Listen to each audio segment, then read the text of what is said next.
Oke, kita akan membahas soal nomor 4.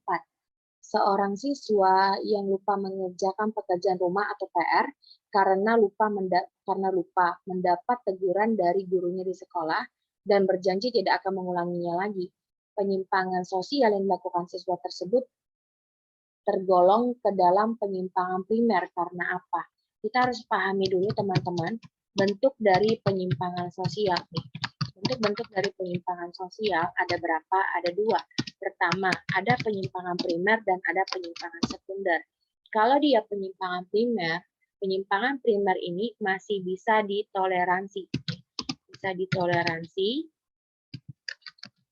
dan sanksi yang didapatkan juga ringan. Ini dia. Kenapa? Karena tidak terlalu merugikan orang lain.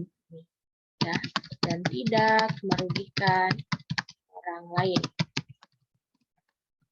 Contohnya, apa yang menjadi contoh dari penyimpangan primer?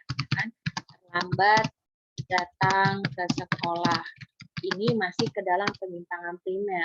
Kenapa? Karena masih bisa dimaafkan. Kan? Kemudian yang kedua ada penyimpangan sekunder. Apa yang dimaksud dengan penyimpangan sekunder? Kalau dia penyimpangan sekunder adalah penyimpangan yang tidak bisa ditoleransi.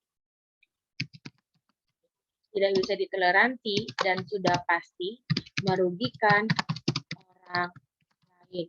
Contohnya apa? Bagian dari penyimpangan sekunder ini, contohnya melakukan perampokan, kemudian pencurian adalah contoh dari penyimpangan sekunder, teman-teman. Jadi kita bisa lihat di sini, ya kan? Yang ditanyakan adalah penyimpangan primer. Kenapa dia dikatakan penyimpangan primer? Karena dilakukan secara berulang ini tidak merugikan orang lain, tidak bisa ditoleransi, juga ini adalah bagian dari sekunder, kemudian hanya merugikan diri sendiri, jawabannya adalah D. Karena kalau dia bersifat merusak tatanan sosial, itu adalah penyimpangan sekunder, teman-teman.